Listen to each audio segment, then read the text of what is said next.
May 1944, Kent, England.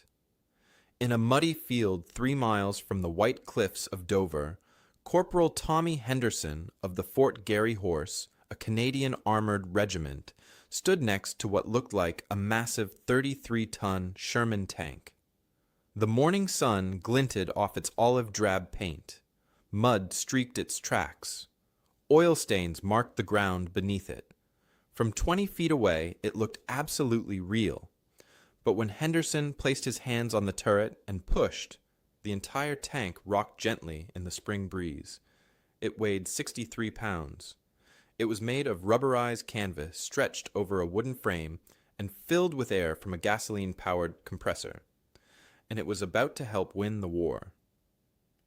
Henderson was part of a secret Canadian unit working with British engineers to deploy hundreds of these inflatable tanks across southeast England.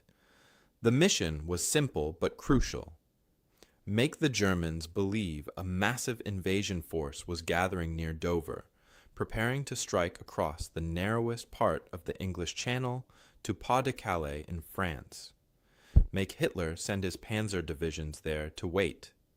Meanwhile, the real invasion force would gather 200 miles west and strike at Normandy instead.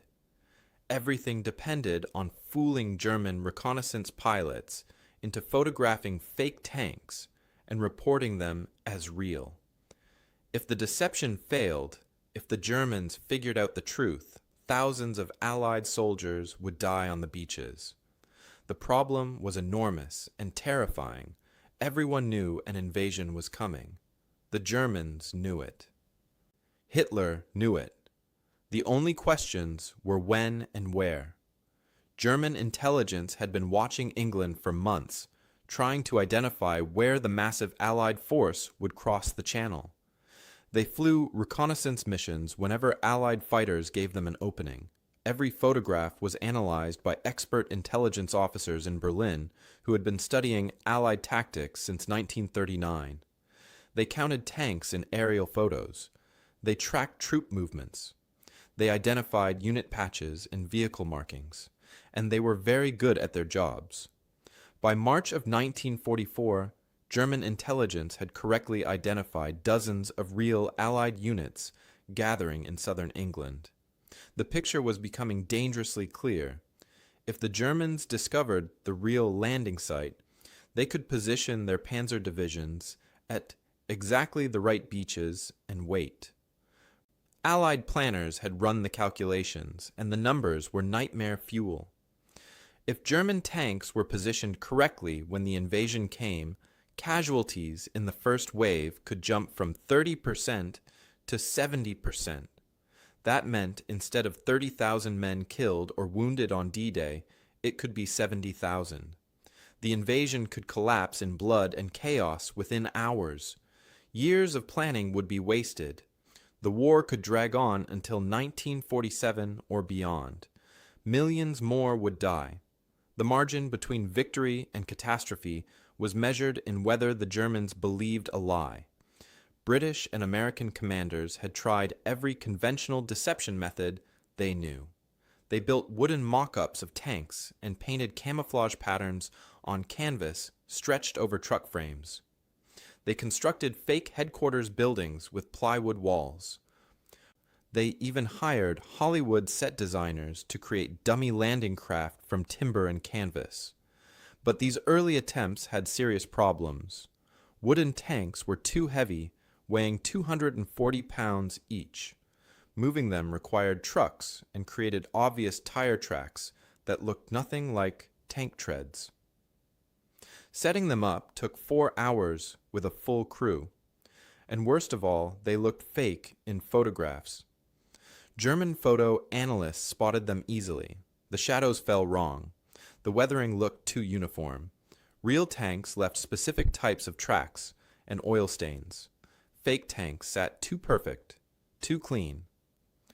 At Supreme Headquarters Allied Expeditionary Force in London, officers argued desperately about how to solve the problem. One British general wanted to move actual divisions to southeast England to make the deception look real. but that would weaken the real invasion force gathering in Portsmouth and Southampton.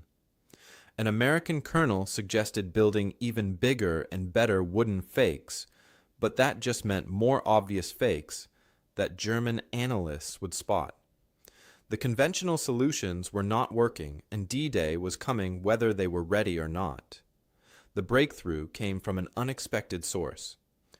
British engineers working in North Africa had experimented with inflatable tanks during deception operations against Rommel in 1942 and 1943. The early versions were crude, just rubber balloons painted green, but they had proven one critical point. From the air, at 20,000 feet, a well-made inflatable could fool a camera if you got the details right. The key was not making it perfect.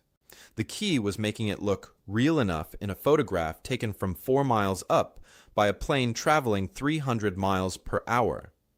Human eyes seeing it on the ground would know immediately it was fake, but German pilots in planes taking quick photos through breaks in cloud cover would see only shapes and shadows. In January 1944, British and Canadian engineers formed a joint team to mass-produce military-grade inflatable decoys. They studied real Sherman tanks in minute detail. Every dimension had to match exactly. A real Sherman measured 19 feet 2 inches long and 8 feet 7 inches wide.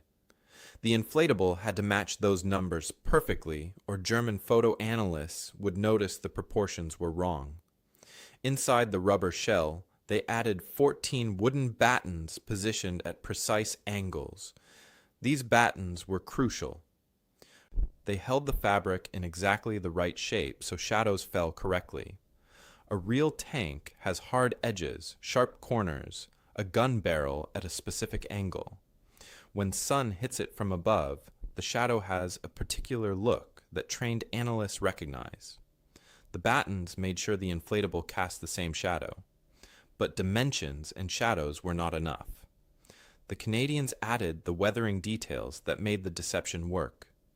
They studied real Canadian armored units training in England and noted how tanks got dirty. Mud splashed in specific patterns on the treads and lower hull. Dust settled on horizontal surfaces. Rain created streaks down the sides. Oil and grease leaked from hatches and left dark stains. They painted all of it onto the rubber, making each inflatable tank look like it had been in the field for weeks. They even used bulldozers to create realistic tank tracks in the mud around each fake position, carving deep treads that matched how 33 tons of steel would compress the earth. The Canadians were perfect for this mission. 1st Canadian Army had been stationed in southeast England since late 1943. Canadian soldiers were already a visible presence in Kent and Sussex. German intelligence had spotted Canadian unit patches and identified Canadian divisions in the area. The Germans expected Canadians to be part of any invasion force. So when Canadian engineers started positioning inflatable tanks in fields near Dover, it fit perfectly with what German intelligence already believed.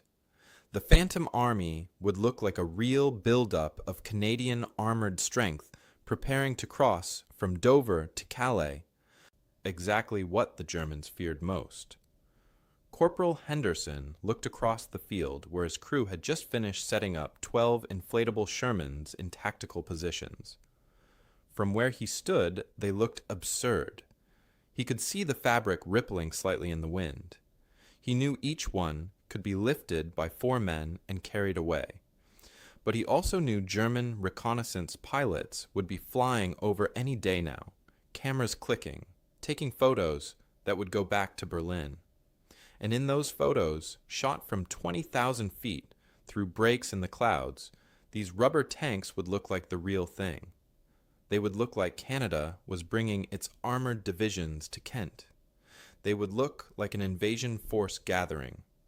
And that lie, that carefully crafted visual deception, could save thousands of Canadian lives, when the real invasion came at a beach the Germans were not watching. Corporal Henderson found his key partner in Lieutenant William Thornton of the Royal Canadian Engineers, a practical man who had worked as a stage manager at the Stratford Festival in Ontario before the war. Thornton understood something most military officers did not. Deception was not about creating perfect replicas. It was about controlling what the audience saw and making them believe what you wanted them to believe. Together, they worked through February and March of 1944 in a warehouse near Shepperton Studios, the same facility where British film crews had once built movie sets. Now, instead of building castles and pirate ships, they were building an army made of rubber and air. The technical problems were harder than Henderson expected. A real Sherman tank was not just a simple shape. It had hundreds of small details that made it recognizable. The turret sat at a specific angle. The gun barrel extended exactly 42 inches beyond the turret front. The track bogies had a particular spacing pattern. The exhaust pipes sat in exact positions on the rear deck.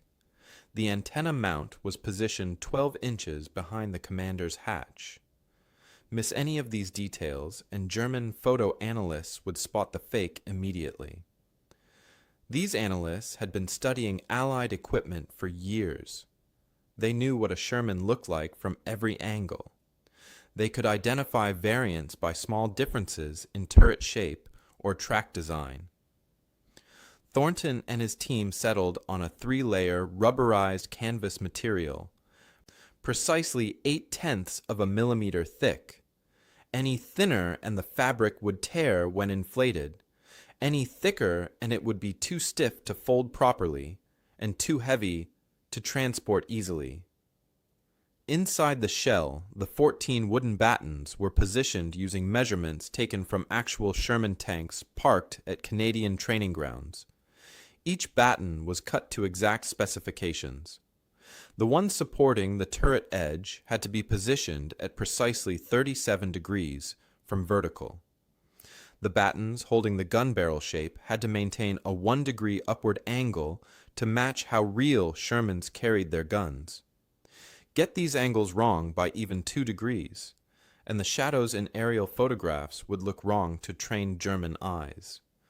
They painted the rubber skin using exact color-matching olive drab paint, mixed to the same formula the Canadian Army used on real tanks.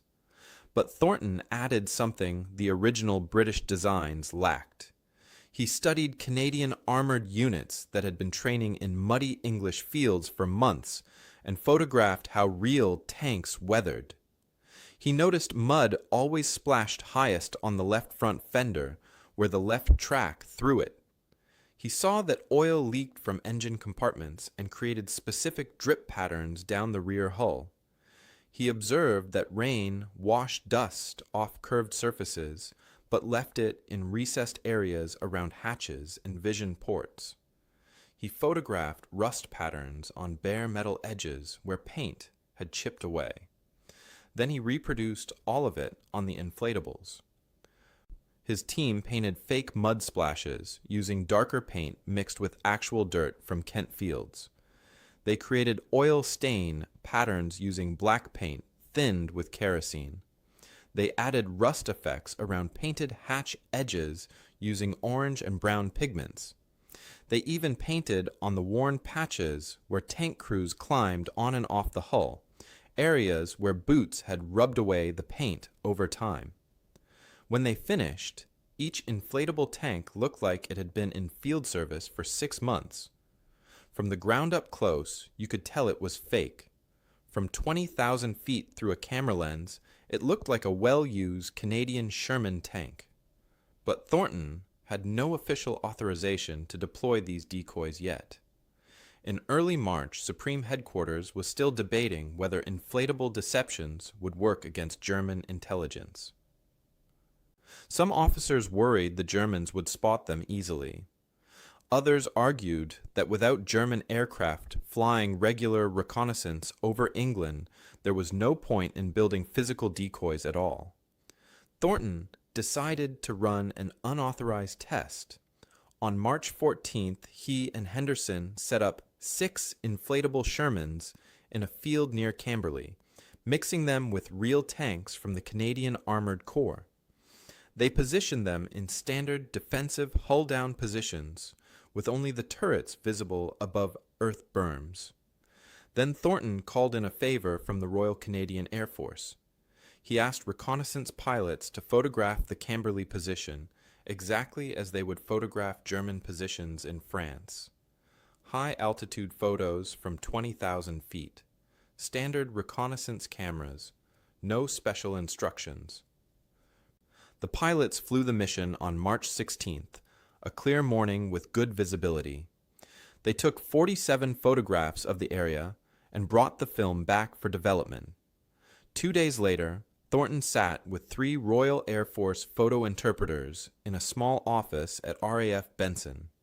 These men were experts, trained to analyze every detail in reconnaissance photographs. Their job was to look at photos of enemy territory and identify real equipment versus decoys.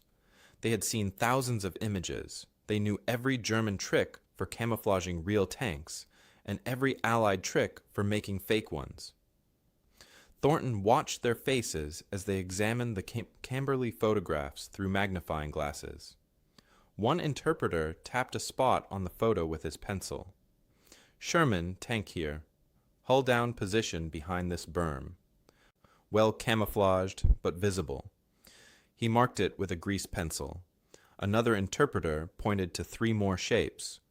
3 more here, spread across this tree line. Standard defensive spacing. I'd estimate this is a full tank troop, probably 12 vehicles total in this sector. He marked those as well.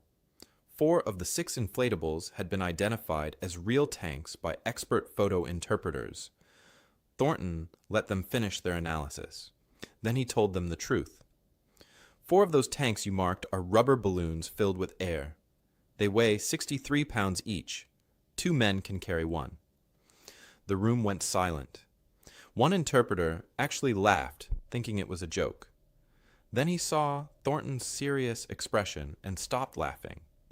He picked up the magnifying glass and examined the photographs again, searching for any sign that would reveal which tanks were real and which were rubber. Even knowing the truth, even looking specifically for signs of deception, he could not tell the difference in the photographs. Word of the test reached Air Vice Marshal Trafford Leigh-Mallory within 48 hours. Leigh-Mallory commanded Allied air forces preparing for the invasion and understood the strategic values of deception. When he saw the test photographs and the photo interpreters' reports confirming they had been fooled, he recognized this could change the entire invasion plan. If British experts looking specifically for signs of fakery could not spot inflatable tanks in photographs, German analysts looking at stolen reconnaissance photos would have no chance. This was not just a clever trick. This was a weapon that could multiply Allied strength without building a single real tank. Leigh-Mallory went directly to General Dwight Eisenhower with the evidence. He brought the photographs, the interpreter's analysis, and Thornton's cost projections. An inflatable Sherman tank cost 11 pounds to manufacture. A real Sherman cost 7,800 pounds. For the price of one real tank, they could build over 700 fakes. Eisenhower studied the photos and asked the critical question: how many can we deploy before D-Day? Thornton had already worked out the answer. With Canadian and British production facilities working together, they could manufacture 600 inflatable tanks by May. They could create the visual appearance of an entire armored division, 12,000 men and 300 tanks, using fewer than 100 real soldiers to deploy and maintain the decoys. In late March, Thornton received official authorization to proceed with full-scale production and deployment.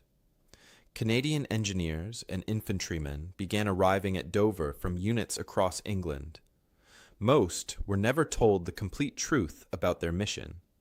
They received orders to report to a special camouflage unit working on deception operations. They were shown how to unpack the inflatables from their canvas duffel bags, how to connect the gasoline-powered air compressors, how to position the wooden battens correctly during inflation. They learned that each tank took exactly 14 minutes to inflate and position properly. They were told that precision mattered more than speed, that lives depended on making every detail look exactly right. The first major deployment began on April 18th. 40 Canadian soldiers moved into positions across Kent and Sussex, with trucks loaded with rolled-up rubber tanks. They worked primarily at night to avoid being seen by locals. Each crew of 4 men could handle one inflatable. They would arrive at a pre-selected position after dark, unroll the tank, connect the compressor, and inflate it. While it inflated, other crew members used bulldozers to create realistic tank tracks leading to the position. They scattered equipment around the site, empty fuel cans, ammunition crates marked with Canadian unit insignia, camouflage netting that was deliberately worn and dirty, small details that made the scene look like a real tank position that crews were trying to camouflage. By April 25th, 48 inflatable Sherman tanks sat in tactical positions across southeast England.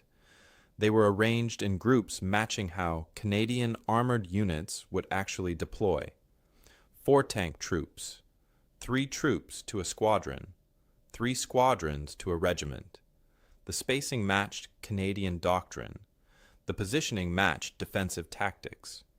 Everything looked exactly like 1st Canadian Army was concentrating armored strength near Dover in preparation for a channel crossing. German reconnaissance pilots took the bait. On April 27th, a lone Luftwaffe Focke-Wulf 1R90 managed to slip through Allied fighter patrols and flew a high-speed run over Kent at 22,000 feet. The pilot's cameras clicked rapidly, capturing dozens of images before British Spitfires forced him to flee. The film went back to Germany. Intelligence officers in Berlin developed it, studied it carefully, and filed their reports. British codebreakers at Bletchley Park intercepted the German signals. Intelligence that followed. The reports were clear and confident. German intelligence had identified substantial Canadian armored concentration in Kent, estimated strength of at least 2 tank regiments, possibly more.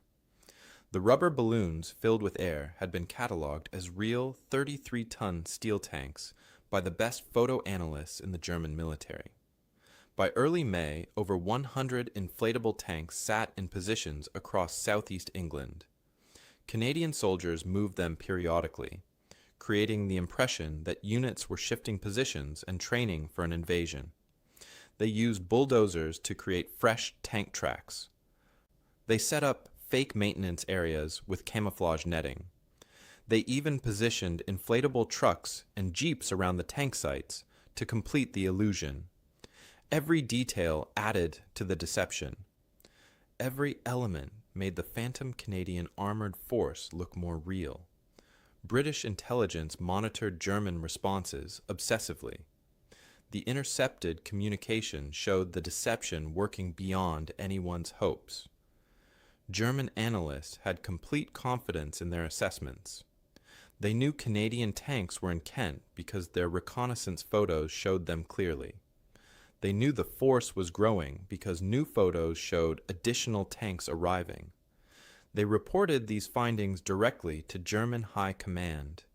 Hitler and his generals studied the intelligence and made their strategic decisions based on it.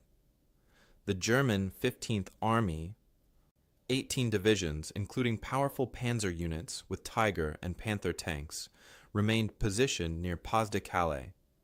Those divisions stayed there, watching the coast opposite Dover, waiting for the Canadian armored thrust they believed was coming.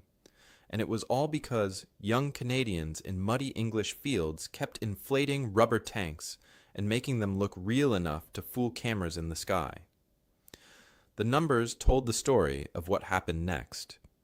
In March of 1944, German intelligence assessed Pas-de-Calais as the most likely invasion site with 72% probability. They based this assessment on geography, military logic, and early reconnaissance reports showing Allied buildup in southeast England. By June 5th, the day before, D-Day, that assessment had climbed to 87% certainty. German High Command intelligence reports specifically cited photographic evidence of Canadian armored concentrations in Kent, with estimated strength of 300 tanks and supporting vehicles. Every single one of those tanks was rubber and air. Every vehicle in those reconnaissance photographs was an inflatable decoy positioned and maintained by Canadian soldiers. The deception had completely reshaped German understanding of where the invasion would strike. Production and deployment of fake equipment ramped up dramatically as D-Day approached. By late May, British factories and Canadian engineering units had produced and deployed 574 inflatable tanks across southeast England. These were not just Shermans. The inventory included inflatable Churchill tanks, inflatable artillery pieces, inflatable supply trucks, and inflatable jeeps. But the deception went far beyond the inflatables themselves. Thornton and his Canadian crews created complete fake tank parks and motor pools. They positioned the inflatable vehicles in precise military formations. They used bulldozers to carve deep track patterns in the mud connecting each position, making it look like tanks had been moving between locations during training exercises. They scattered empty fuel drums and ammunition crates around each site. They set up camouflage netting that looked worn and weathered. They even created fake laundry lines with uniforms hanging to dry, suggesting tank crews were living in field positions nearby. The Canadians also built fake convoys along the roads of Kent. These were the most visible part of the deception. Inflatable trucks were positioned on roadsides in groups of 20 or 30, arranged to look like military convoys that had pulled over for rest stops. Canadian soldiers would periodically move these fake convoys a few miles down the road, creating the impression of constant military traffic moving toward Dover and the coast. German reconnaissance flights photographed these convoys repeatedly. The intelligence reports described heavy Canadian military traffic consistent with a major force preparing for amphibious operations. At the same time, the Americans deployed their own physical deceptions using their 23rd Headquarters Special Troops, the unit that would become famous as the Ghost Army. The American approach was similar but focused on different areas. They used inflatables extensively in France after D-Day to simulate entire divisions moving to different locations, drawing German forces away from real American positions. But during the pre-invasion deception in England, the Canadian-led operations in Kent and Sussex formed the primary visual component of the Phantom 1st United States Army Group that German intelligence believed was preparing to invade Calais. Before the Canadian Ghost Army created this visual deception, the situation had been increasingly desperate. The Allies needed to concentrate their real invasion force along the south coast of England between Portsmouth and Plymouth. That was where the embarkation ports were located. That was where the ships and landing craft were staged.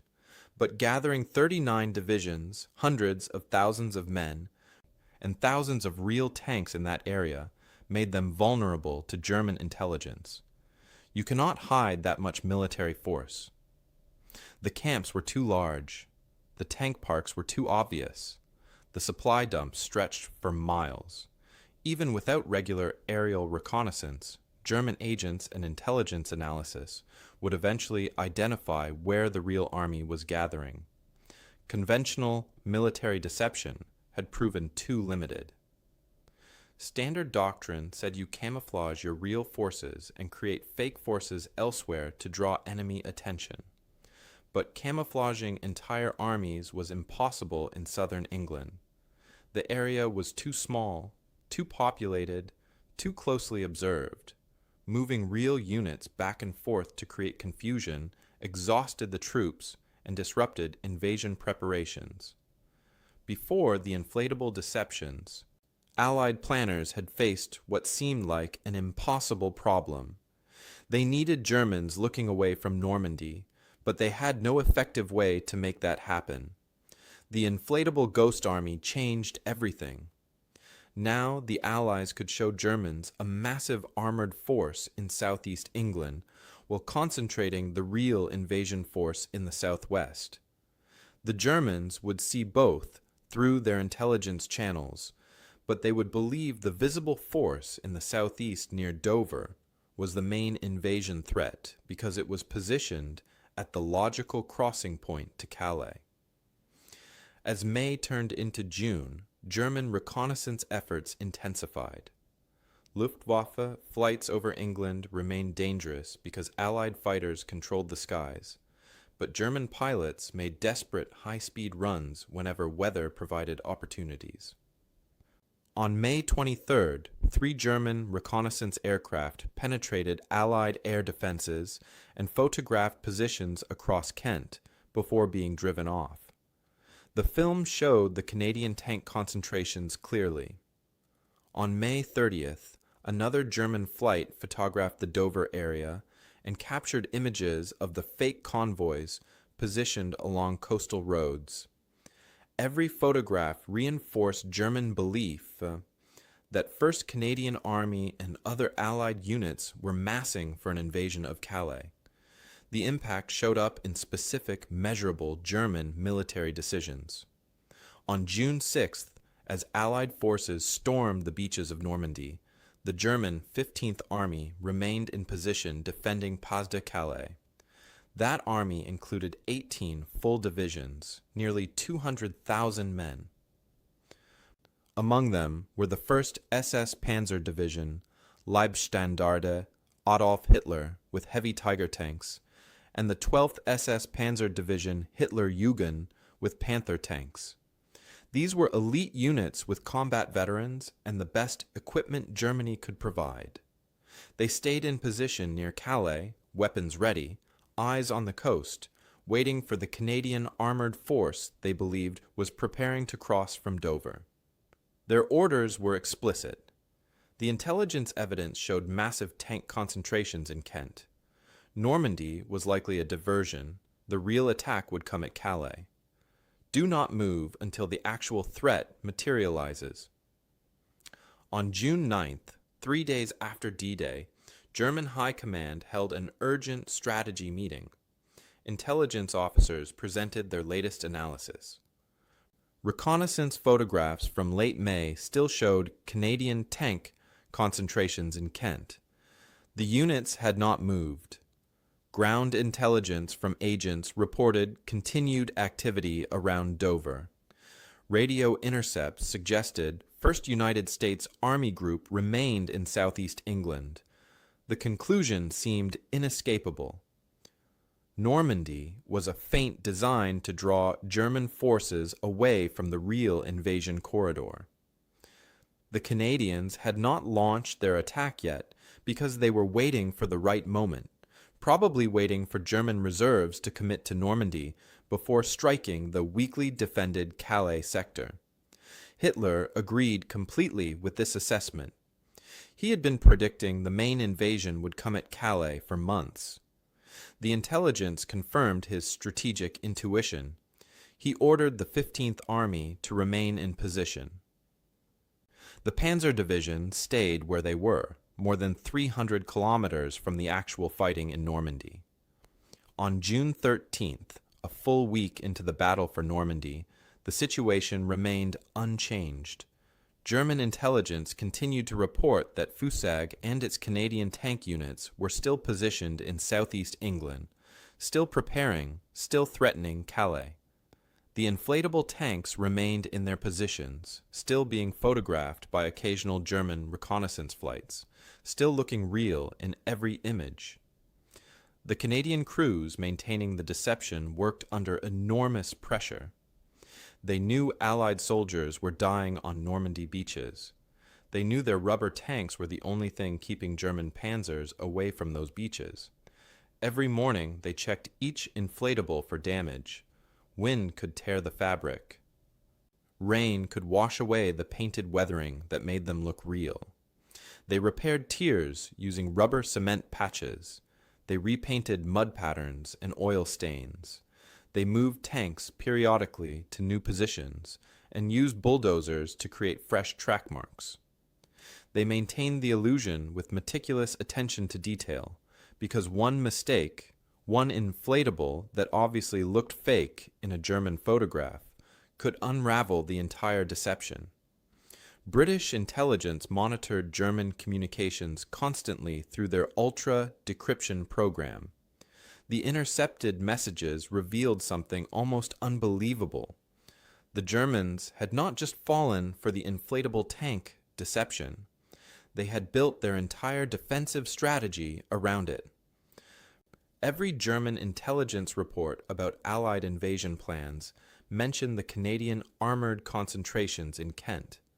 Every strategic assessment rated Calais as the more likely target than Normandy specifically, because of the tank strength shown in reconnaissance photographs.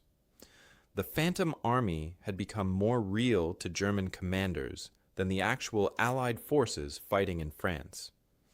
The Germans trusted their reconnaissance photos completely because aerial photography had been reliable throughout the war. German photo analysts were among the best in the world. The idea that an entire armored force could be faked using inflatable decoys had never seriously occurred to them. By June 25th, 19 days after D-Day, the Normandy beachhead was secure. Allied forces had pushed inland, captured key towns including Carentan and Bayeux, and established strong defensive positions. The immediate danger of being pushed back into the sea had passed. Allied intelligence officers assessed what the Canadian inflatable deception had accomplished. They calculated that German reinforcement of Normandy had been delayed by at least 15 days, possibly as long as 3 weeks. During those crucial weeks, 2 full panzer divisions with approximately 400 real tanks sat idle 300 kilometers from the fighting, defending against rubber tanks filled with air. General Eisenhower, who had approved the Canadian inflatable tank program back in March, wrote about its impact in classified reports to the combined chiefs of staff. His assessment was direct and powerful. The dummy equipment deployed by Canadian forces in southeast England successfully fixed substantial German armored reserves in the Pas-de-Calais area throughout the critical initial phase of operations in Normandy. This deception was instrumental in allowing Allied forces to establish and expand the beachhead without facing the full weight of German panzer strength. The cost-benefit ratio of this deception operation was extraordinary. Military analysts later estimated that the inflatable deception, which cost roughly £7,000 in materials and manufacturing, had the same strategic effect as deploying 3 actual armored divisions, which would have cost over £40 million and required 15,000 additional soldiers. But the deception did not end with the beachhead. Canadian crews kept the inflatable tanks in position through July. They continued maintaining them, moving them periodically, creating the appearance that Fusag remained active and threatening. German reconnaissance flights continued photographing the positions when they could penetrate Allied air defenses. German intelligence kept analyzing the photos and reporting that Canadian tank units remained in Kent. It was not until July 29th, nearly 8 full weeks after D-Day, that German High Command finally accepted the truth. The massive tank force they had been watching and fearing for months did not exist. The hundreds of tanks in reconnaissance photographs were rubber decoys.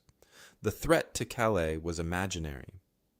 By the time Germans realized they had been fooled by inflatable tanks and fake convoys maintained by a few hundred Canadian soldiers, Allied armies had broken out of Normandy and were racing across France. Paris would be liberated within a month.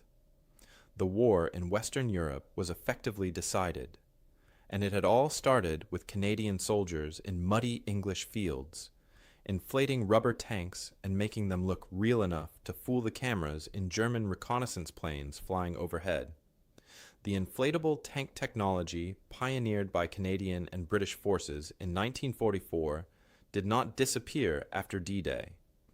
The techniques became classified military doctrine, studied and refined by intelligence agencies for decades. By 1952, NATO established formal training programs in physical battlefield deception, teaching new generations of soldiers how to deploy dummy equipment that could fool aerial reconnaissance. The materials improved significantly over the years. Early Cold War inflatables used stronger synthetic rubbers that could withstand harsh weather. By the 1960s, designers added metal components that created radar signatures matching real vehicles, making the decoys effective against electronic detection as well as visual reconnaissance. But the fundamental principle remained exactly what Corporal Henderson and Lieutenant Thornton had demonstrated in Kent. Make the enemy see what you want them to see, and they will position their forces based on that false picture. Corporal Tommy Henderson went home to Winnipeg when the war ended in 1945. He traded his uniform for civilian clothes and returned to his pre-war job as a construction worker. In a small ceremony at Canadian Forces Base, Shiloh, that fewer than 30 people attended, he received the Canadian Volunteer Service Medal, along with hundreds of other veterans. There was no special recognition for his deception work. The citation mentioned service with Canadian engineering units in England and France, but gave no details about inflatable tanks or phantom armies. The Canadian government kept the full story classified for decades.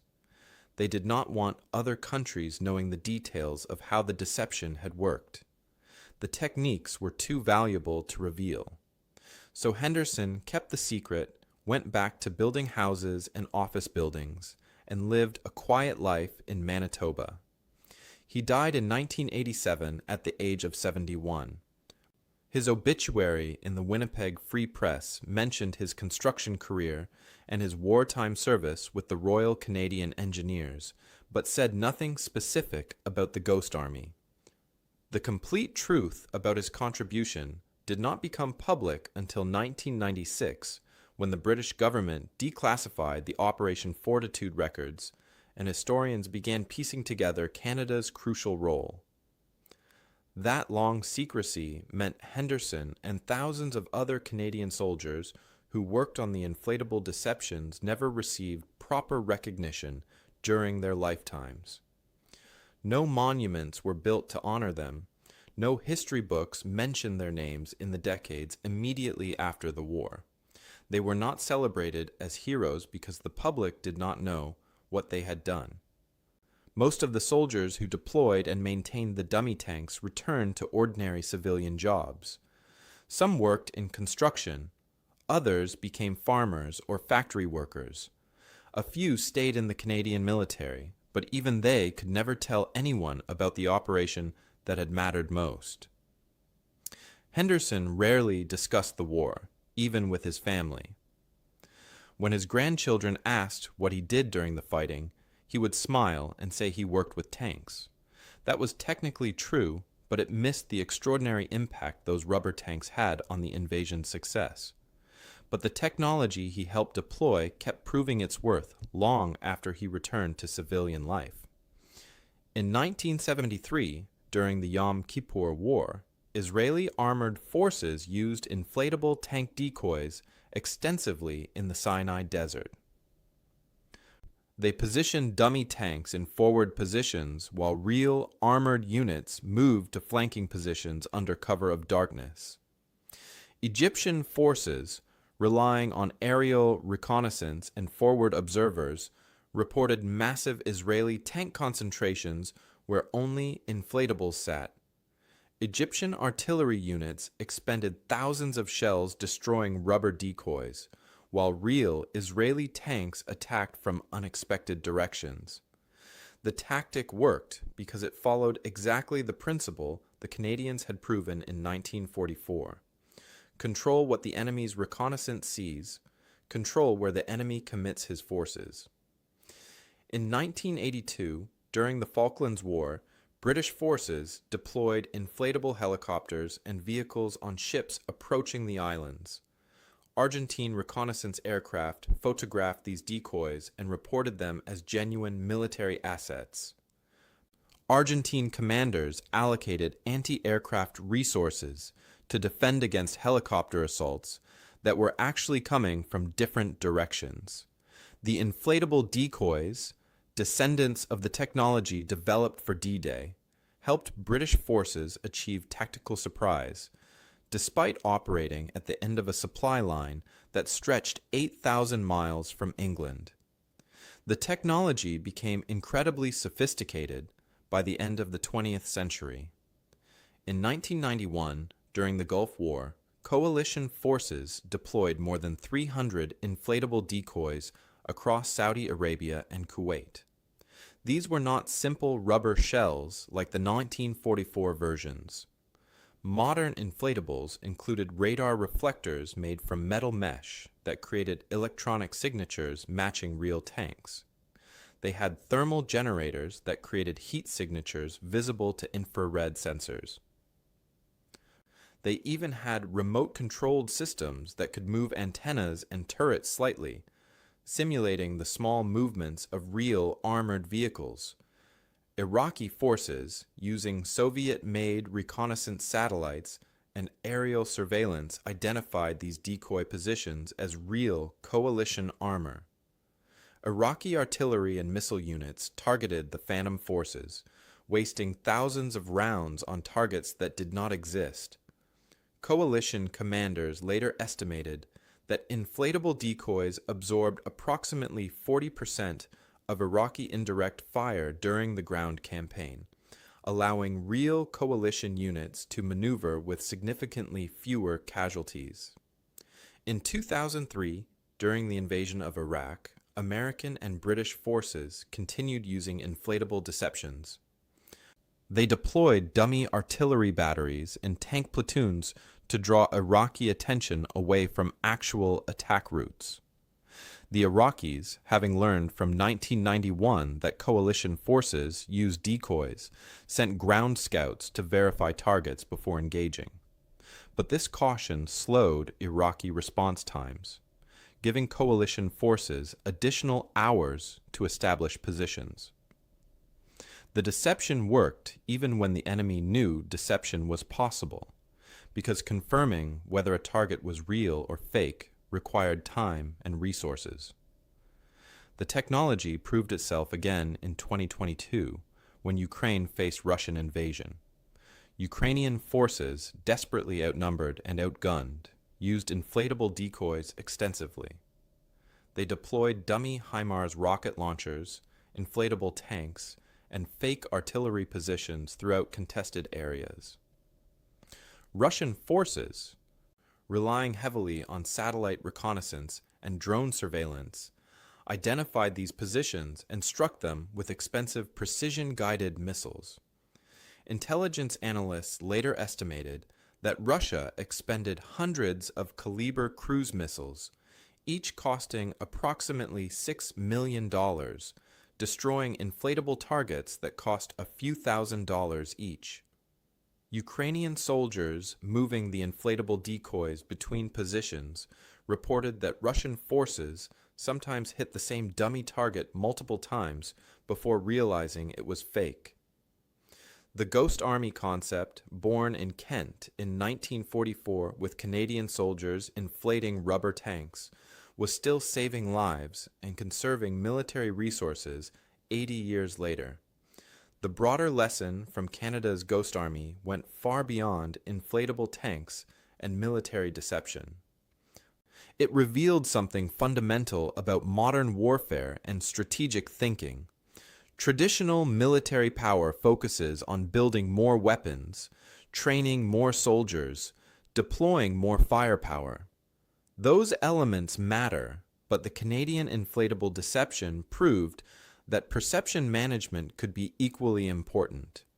If you could make the enemy believe you had forces in a particular location, they would allocate real forces to counter that perceived threat.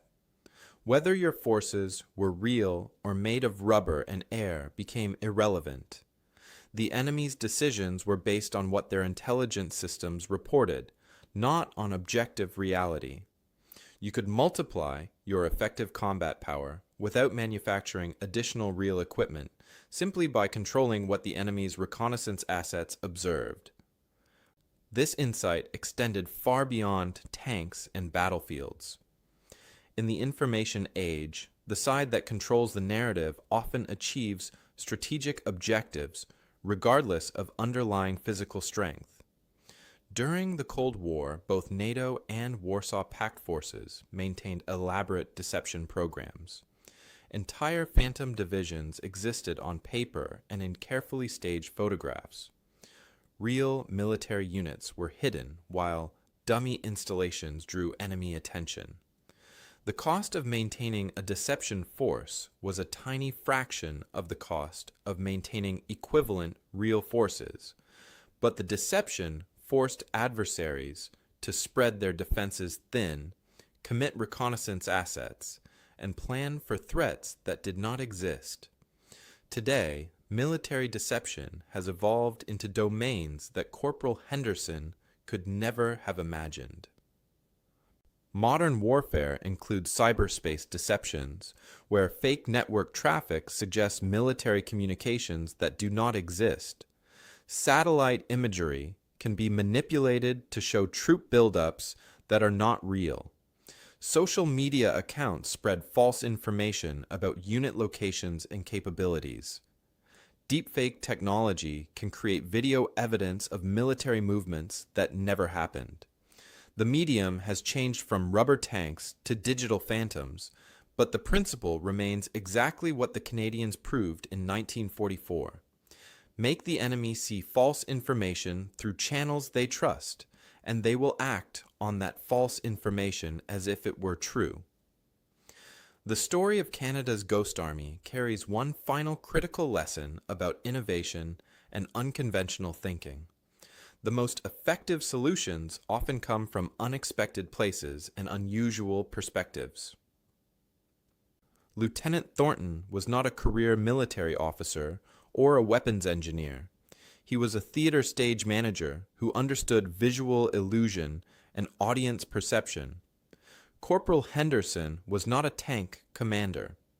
He was a construction worker who understood materials and structures. When traditional military approaches to deception failed, these unconventional soldiers succeeded by applying civilian skills to military problems. The generals asked how to hide real forces or build better physical fortifications.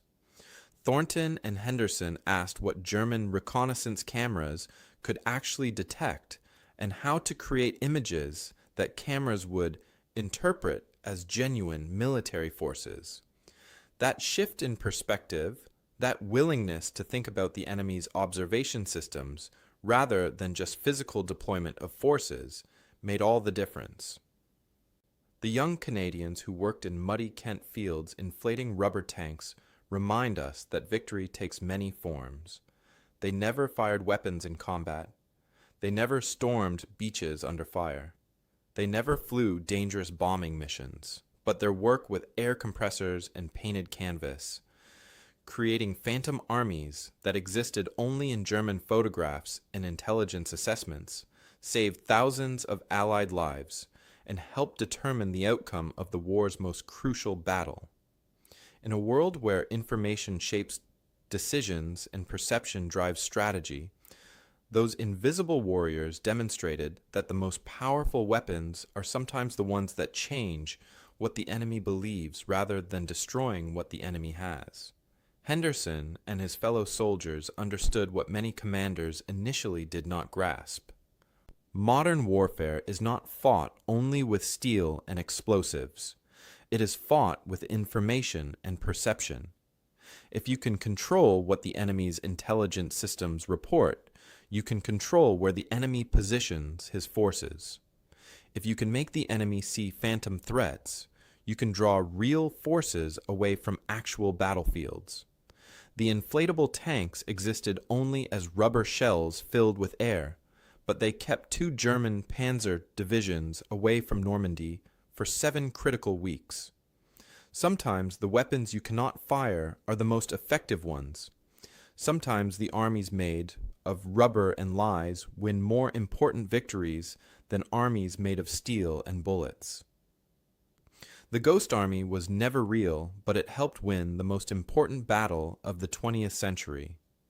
And that makes it one of the most successful military units in history, even though it existed only in photographs and German imagination.